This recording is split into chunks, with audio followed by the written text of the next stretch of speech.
and investigate the extra charges you say are unfair. If you're not sure, don't open it, don't answer it, delete it. And when you've lost out but nobody else is to blame, you've come to us to stop others falling into the same trap. I think you have to shop around, otherwise everybody will just sell you what they want to sell you. So whether it's a blatant rip-off or a genuine mistake, we're here to find out why you are out of pocket and what you can do about it. Your stories, your money. This is Rip Off Britain.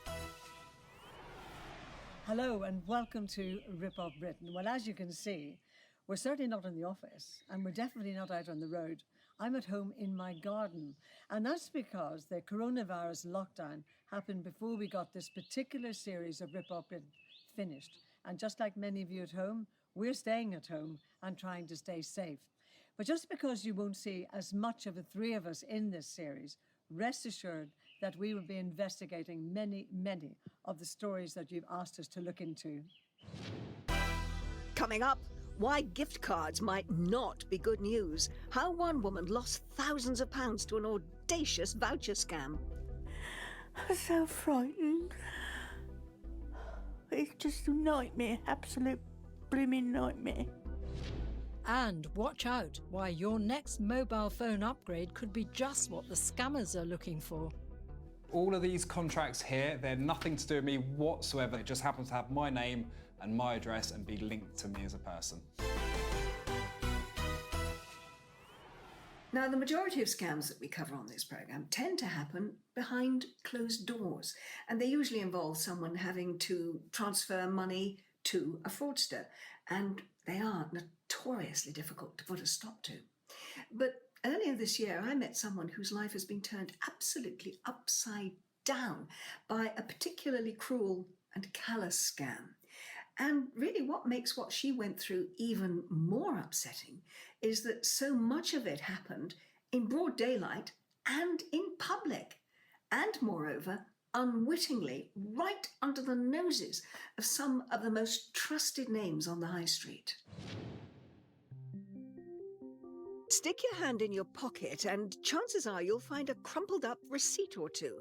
But for Joanne from Birmingham, one that she found in her mum's coat was the key to unlocking a cold-hearted scam that's turned her mother's life upside down. This is a receipt where she went into a store and spent £2,900 buying Amazon vouchers at 1 till. And I'm absolutely horrified that the shop allowed us to do that. That receipt came at the end of a terrifying ordeal for Joanne's mum, Lynn. Hello. Nice to see you both. Hi. 74-year-old Lynn lives alone and suffers with memory loss. She was at home when she received an unexpected phone call from a man claiming to be from the taxman, the HMRC. He said something about tax. I said I have £5,000 in income tax. I was so confused. He said he'd get the police and I'd get 2 to 3 years in prison. If you didn't pay up? Yeah.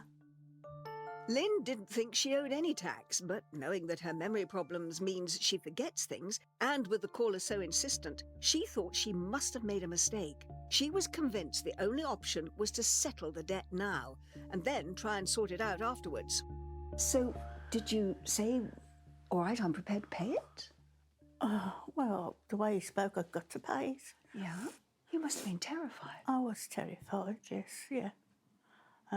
So it was fear, really, that made you continue? Yeah, it was fear, yeah. I think that's what they do, they work on the fear. And that's what they've done, they've worked on fear. Threatening you, threatening your family. He made me take an oath. Yeah, he made me take an oath. An oath of what? Silence? Yeah.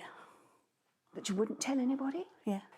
Made me feel even more that it was lawful, if you know what I mean. You know, it's like being in court. Yeah. Yeah.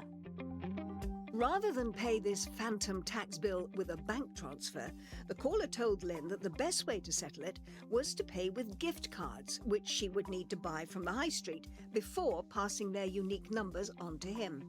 Of course, it wasn't the taxman that she was speaking to at all, but a bunch of scammers perpetrating a fraud that's frequently aimed at elderly and vulnerable people who might not think to question the authority figure on the other end of the phone. I just hook, line and sinker, I was just sucked in. They must have been very persuasive and very They're frightening. very nasty, very nasty.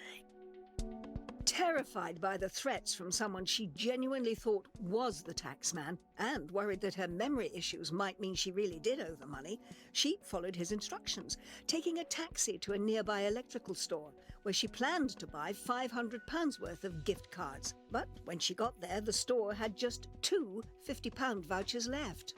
So you bought the